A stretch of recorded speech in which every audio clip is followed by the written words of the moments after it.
This is BarCode, a cocktail-powered podcast that dives deep into the personalities, criminals, and heroes that have come to define security across the globe. Please join our host, Chris Glandon, for another wild foray into the incredible world of humans and how they intertwine with today's modern technology. We hope you enjoy today's episode.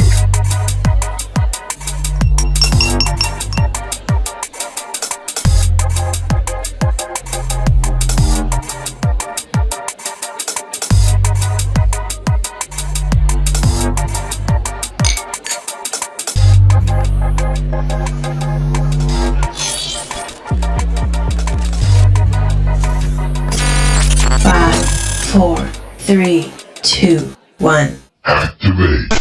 Welcome to BarCode. I'm your host, Chris Glandon, and today I'm with Monzy Merza, co-founder and CEO of Crogl.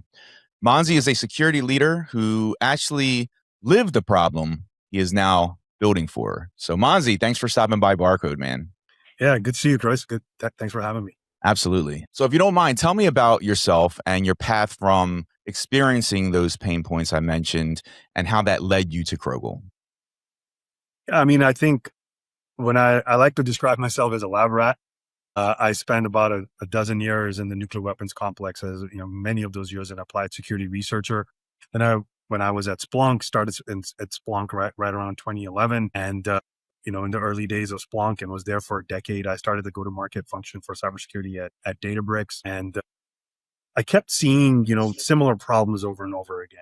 And it was just like, competency issues with security professionals where the discipline is so broad that we can't, not a single person can't wrap their hands around the whole thing. There's complexity in environments, there's complexity with data tools. So there's lots and lots of complexity in all these things. And so I thought, before I go off and try to build a solution for this problem, I wanted to do a full circle. So go to applied research, go to industry, and then I went to work for HSBC in the cybersecurity practice there to just feel the pain on a day-to-day basis on what happens and feel the physics of what all that was. So that was kind of the truncated version of my journey. I've been part of this community for many, many years. I'm grateful to be a part of this community.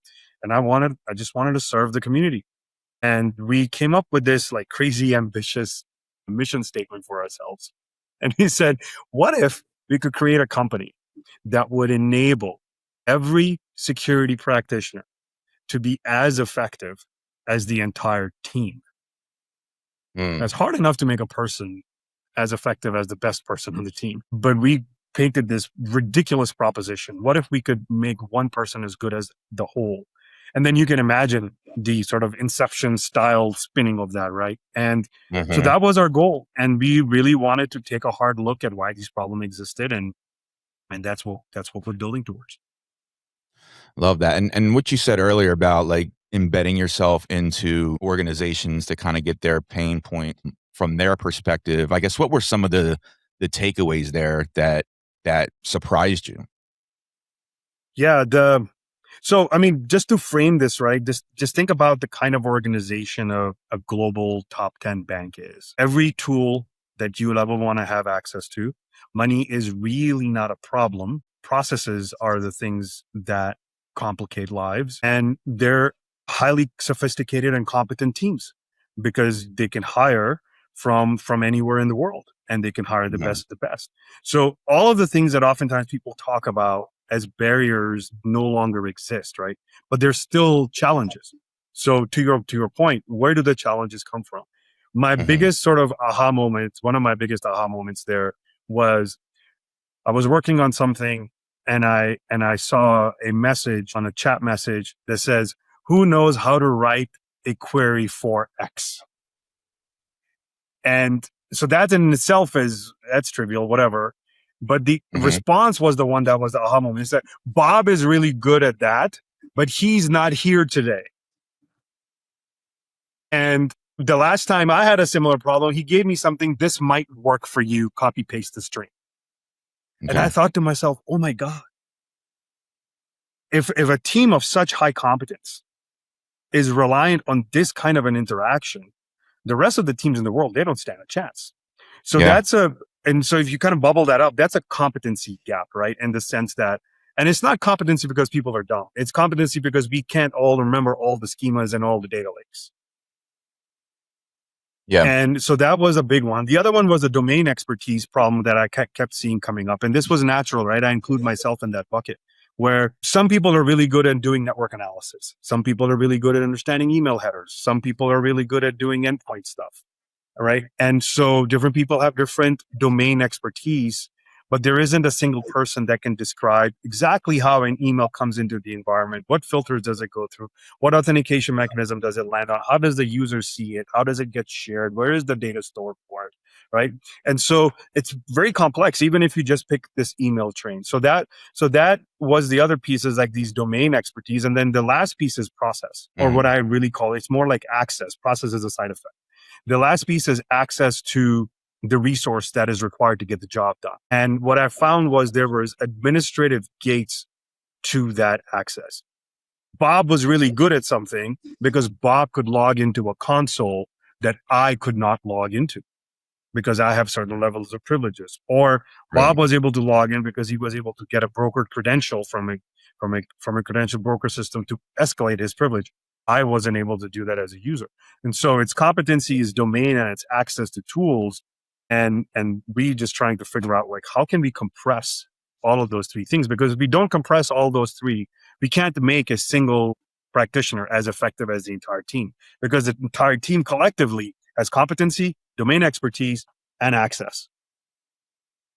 Yep, absolutely. And then you're also leveraging some AI capabilities as well to be able to do that, correct? Can you talk a little bit about like the technology or the architecture that you're using? So I think when we break this down and we think about, okay, what does a really high-performing human analyst capable of doing? And we break it down to bare bones, right? Well, they have three very important things that they do. They can reason and they can be creative. They have sort of we all get ideas as practitioners, like, okay, I'm going to go this way or that way. There's no playbook for those kinds of things. And so we apply our intuition, and that's a very core capability of an experienced analyst. On the extreme other side, any analyst has to have some repeatable processes, either governed by the organization, and we call those run books or playbooks, either governed by the organization, or we want to be transparent. We want to share with our colleagues so they can repeat the work that we did, or they can learn from the work that we did. So there is a deterministic piece to what we do. And then in the middle piece is we have to live under processes and procedures, and we have to live under the context of the organization. What works at one big bank does not work at the other big bank because it's a different organization. The threats might be similar, but the processes are different. The governance models are different. The tool chains are different. So there is this, I call that middle box, the operational pillar. So we have these three things, right? We have the reasoning and creative layer. We have the deterministic and rules-driven layer, and then we have this operations layer in the middle. So that's how Crogl is built. We call that neurosymbolic. So for us, the neurosymbolic system, the reasoning and creative layer is brought around by the large language models.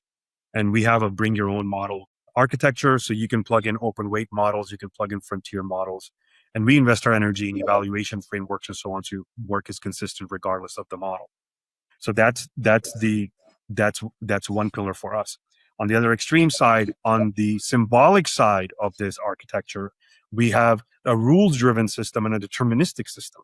So we build knowledge graphs, an enterprise semantic knowledge layer for all the data that's within the organization. Because you can't just define a query for your data lake if you don't know what the schema is. So Crogl has the ability to go and map all the different data sets, regardless of the schema. We have a patent for this, regardless of the schema, to understand what kind of data lives where and how it maps to different use cases. And that's a very symbolic structure. It's a deterministic structure, and we keep updating and keep learning because, you need to know what is it SRC underscore IP as the field name, or is it SOURC underscore IPv4 adder as the field name? And they change from data lake to data lake. So that's a deterministic layer.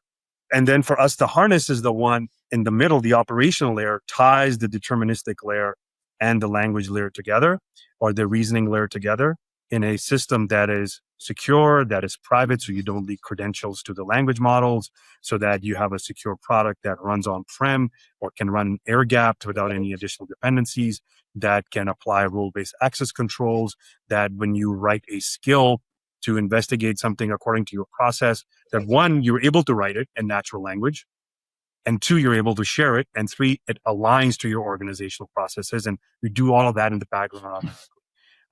So those are the three, architecturally, those are the three big layers of the system. There's the reasoning layer, there's a deterministic rules-driven layer, and then there's the operational layer. Very cool. So if you don't mind, talk to me a little bit about, what Crogl actually does and the problem that you're solving for. The core problem that we're solving is organizations have lots and lots of alerts, and they have lots and lots of inputs from advisories and threat intel reports, or they have, in case of government, cyber task orders. So there's this two modalities. I call it the noisy and the newsy. You have lots of alerts, super noisy, and you have threat intel advisories and intel reports that are newsy. And they both take a lot of effort. So what Crogl does is it allows organizations to investigate alerts that are coming in through their case management systems or their SIM tools, and investigate them deeply through the lens of the MITRE ATT&CK framework or any other lens you want to apply to it. So investigate alerts. That is at very high velocity, at very deep depth, regardless of the data set and the tools that you have across multiple data sets and tools. The second important use case for us is our ability to threat hunt either by an advisory. So you can download a CISA advisory, for example, for Volt Typhoon and upload that into Crogl and say, go invest. Give me my impact from this Volt Typhoon advisory. And Crogl will read the advisory and then go forward and build a full report for you on that. Or you can take a cyber task order, or you can start ad hoc on your own intuition and say, I'm looking for APT 29 in my environment, do a quick scan or do a very deep scan and give me some reference points as to what that looks like. So at the end of the day, Crogl is really just doing two things. It's investigating alerts and it's allowing you to threat hunt. And it's allowing you to do that both either fully autonomously or interactively. And as it does that, it documents all of its work. So you can see exactly what steps were followed and the report that it generates as well that you can share with others. Nice. And do you guys integrate with certain threat intel platforms or any type of external feeds, or do you pretty much run with that yourself and be a core solution for that need? Yeah, that's a very important question. And so we flipped that problem on its head, having lived the life both as a practitioner at Splunk, and seeing the things, I'll give you the short answer first and give you the longer answer. The short answer is we integrate with lots and lots of things, whether those are threat intel platform, whether those are data lakes, whether that is that's something like a service on the internet that you want to use for enrichment, whether it's an HR database. So we are able to integrate with lots and lots of technologies. The way we looked at this problem is we flipped this problem on its head a little bit, because the historical approach was that the security provider or the security product builder would build a connector or an extension. Mm-hmm. And an organization will constantly be on this treadmill of, I need an extension for this, or I need an extension for that, or the schema changed, I need a new extension for that old thing that I had before. I need an extension because I need it for a new language.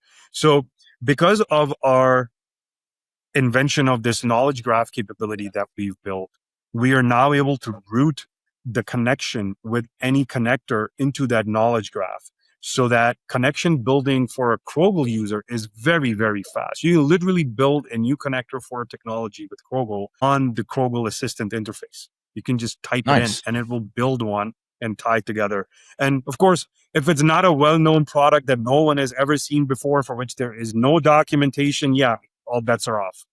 But for things where there's a well-articulated API, there's some documentation, and you can share that with Crogl.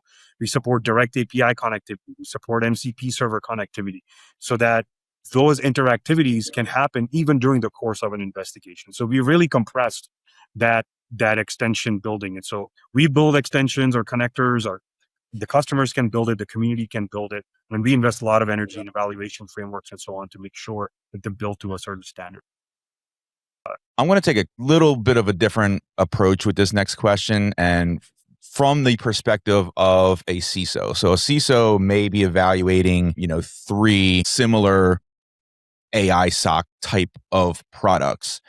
Talk to me about how you or how a CISO would describe or explain the ROI that Crogl is bringing if they were in front of their board and need to make a case for bringing you in. Thank you for that question. This is something that we live every day. I'll just give you the customer's perspective. I'll share with you the customers that are buying Crogl. Why do they choose to buy Crogl versus any other thing that might be out there that could potentially serve the similar problem set? Because there are a number of other companies out there doing this. First and foremost, they choose Crogl because of governance. So Crogl is a customer managed product, or you can say it's an on-prem product, which means that the customer deploys it. Crogl is not a SaaS. The customer deploys the product.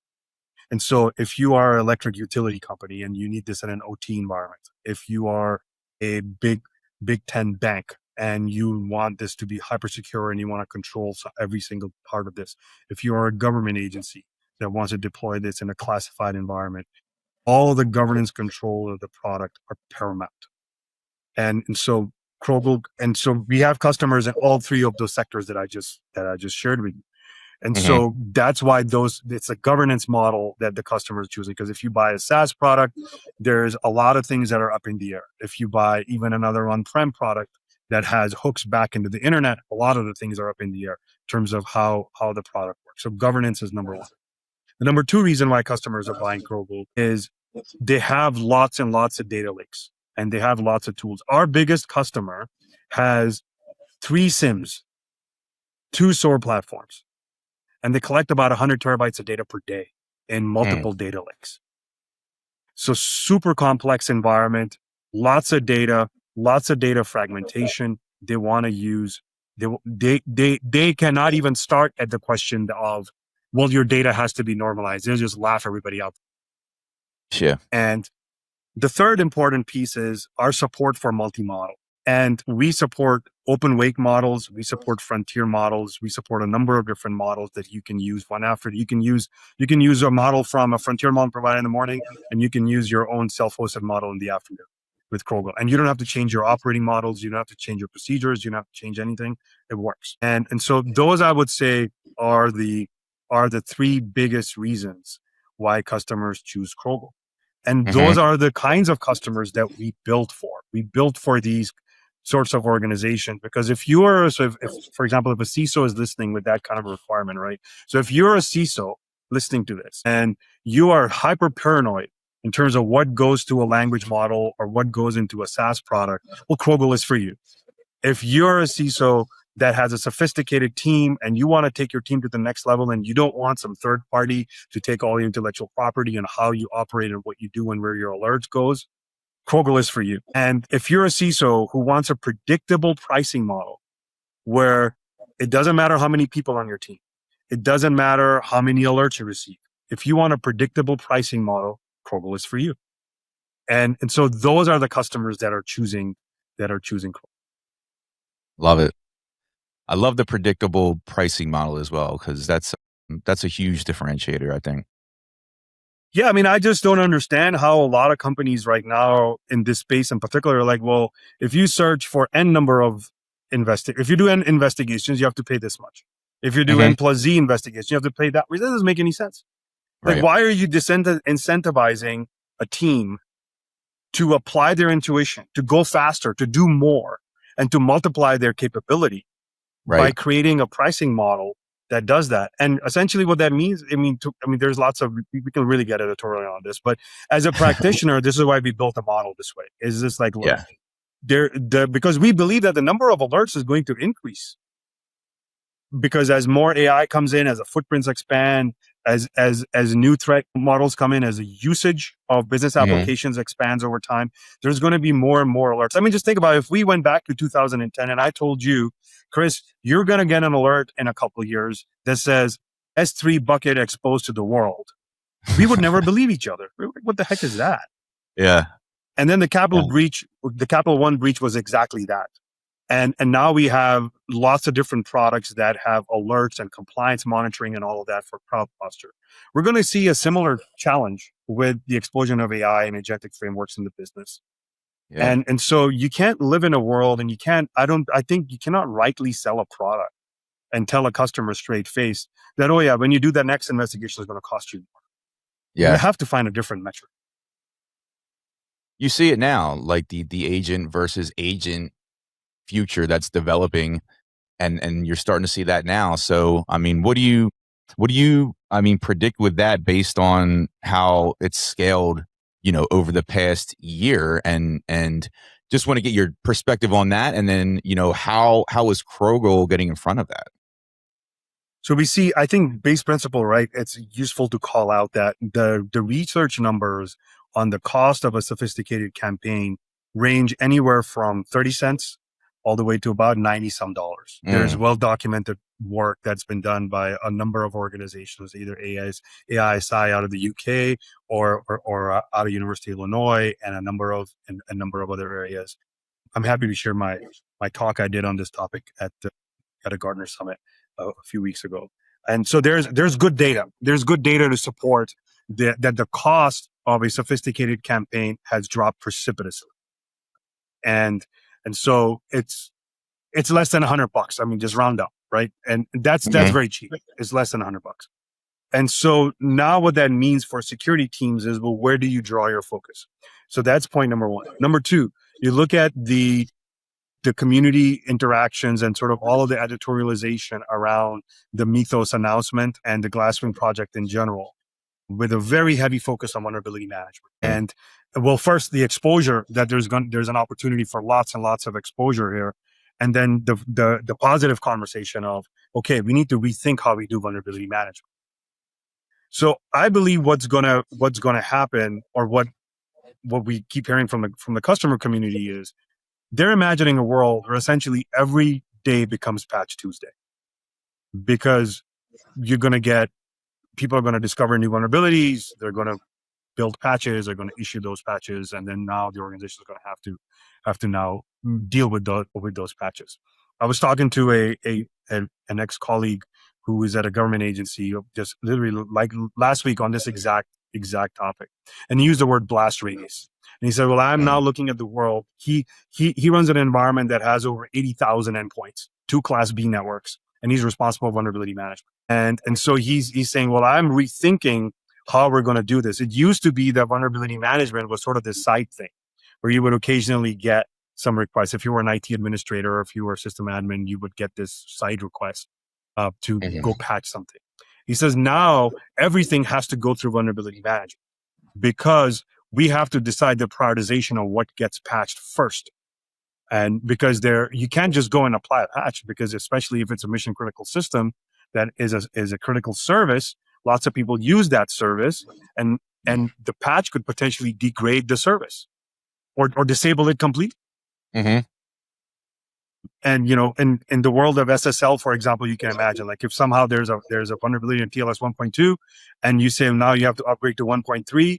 Now it's just, well, how do you do that? Because it's not just the app itself; it's everybody who's using it. All the configurations have to change, lots and lots of places. So that blast radius thing, I feel, is very important. So if there's one sort of takeaway for me, is that vulnerability management and that blast radius assessment is going to become very, very important. So now we say, okay, well, what does Crogl do about it? Well, Crogl is built as a system for analysis, and a system that you can impose any sort of a framework on how to evaluate the impact, or how to conduct an analysis methodology. So as an example, well, you can say evaluate an alert according to the MITRE ATT&CK framework.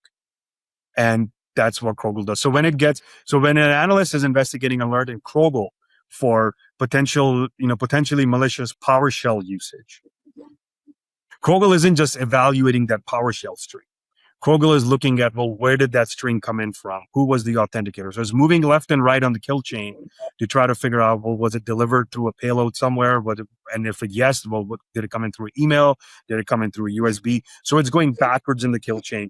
And then it goes forward in the kill chain to say, okay, well, it executed. Was there privilege escalation? Did somebody cache credentials? And then were those credentials used, and so on and so forth? So it's already doing sort of this movement, right? So now we say, okay, well, what about blast radius? So a CVE is very similar, is in the sense that a CVE comes in and says, well, okay, it applies to, let's say you're supposed to patch log4j. Well, if you patch log4j, Crogl can see who are all the different people who use that particular service. What are all the dependencies on other products or services that are utilizing that same library? And so it can go and sort these things out from a blast radius perspective and then say, okay, well, if you patch it, this is going to be the impact of this particular patch. And so now you create this opportunity where you are having a very transparent conversation before you do the patch to figure out what's going to happen. And maybe in that process, you might be able to figure out, well, instead of patching this vulnerability, which is something that I just observed, if I patch this other vulnerability, it's going to subsume a whole bunch of other things. So I can kill a whole bunch of birds with one stone rather than doing things one at a time. And I can clearly communicate to somebody as a system administrator to say, hey, you need to patch this because from an operational perspective, not because it's CVE 12345 and it's rated as a 9.2, so thou shalt do it. Now it's operationally relevant as to why somebody should take action. Yeah. Yeah, very cool, man. So if someone wants to see this in action or reach out and learn more about the product and what you guys do, where would you point them to? So I would point them to Crogl.com/download. And this is something we did. Maybe I can be like the radio guy. Crogl.com/download. And because, there is so much hoo-ha in this space around my AI SOC is better than your AI SOC or whatever. We just decided, we were like, look, we're part of this community. Good, bad, or ugly, this is how we are. And yes, if we put the product out, people will then get a chance to use it. And yeah, somebody might use it and somebody might throw stones at us. That's fine. That's totally fair. If it doesn't do something, we want to hear about it. But we believe that it is so valuable that it is irresponsible to hide it. And you should not have to go through a sales cycle to just try it out. You should not have to ask, answer 7,500 questions or give up a credit card number because, you want to do something right for your organization. So I invite everybody to go to Crogl.com/download. We started a preview on a free preview. That's where we are right now. So when people go right now, they can sign up and then they will get it. Very soon, we're going to open this up to the world, and because we're kind of taking baby steps to scale it out. Very soon we'll open it up to the world, so anybody will be able to download it for free without going through really anything at all. Everybody listening, go hit it up, download it, check it out, and then is there somewhere that they can provide feedback, or even just to reach out to you? Like, where can people that are listening to this just want to reach out and connect with you? So I appreciate that question. So when we say we're part of this community and we're committed to the community, it's not just kind of a tagline for us. So when you download from Crogl.com/download, you will get an invitation to join our Slack community. And you can provide feedback in there, but it gets better. Your feedback is going directly to the engineering team because engineers are in those same community channels. And you'll get to interact with the engineers and you'll get to share your feedback, why you're saying it, what you're seeing, how you're seeing it, what you might want it to look like, and all those things. So you get a very, very direct path of action. It's not just going to go into some empty bucket somewhere. You'll get immediate feedback. So I really invite everybody to do this. And I mean, that's what you expect from a responsible community member. And that's what we aspire to be. And we want people to do that. If you want to find me individually, I invite you to hit me up on LinkedIn. I'm very easy to find. I'm the only Monzy Merza and on LinkedIn, at least last time I checked. Not a very popular name. But, please hit me up and give me happy to engage with people. We're also going to be at Black Hat, and we're having a hackathon at Black Hat. There are going to be prizes and challenge coins, and I don't want to give away like all the things, but we're going to have a lot of fun, and I invite everybody to come visit us at the Black Hat booth, join the hackathon, kick the tires, come drive the product, share with us what you care about. We really, this year too, at Black Hat, what we wanted to do was we opened this up to a broader set of community members. And so inside our booth, we have a lot of space as a speaking, almost like a mini briefing center, if you will. And so we've invited people from the community to come and present on a bunch of different topics, non-Crogl things, because we believe that people should be able to engage with each other, have an open conversation. And it lines up with our mantra of really trying to make every practitioner as effective as the entire team. And you can't do that if you close your doors and just only talk about yourselves. Community is much bigger than that. So yeah, come check us out at Black Hat and hang out with us and learn and share and have a good time. And your booth at Black Hat, is it going to be in the main area, or are you going to be outside of that area? Yeah, so our booth is going to be just right before you get into the main exhibit hall, or right before you go to registration. You can't miss it. Okay. It is in a very prominent location. If you're going to Black Hat, you can't miss the Crogl booth. Okay. Cool. All right. I will be there. Everyone check it out. And it's crogl.com. Monzy, thanks so much for your time, for stopping by, talking to us, and look forward to seeing you in Vegas soon.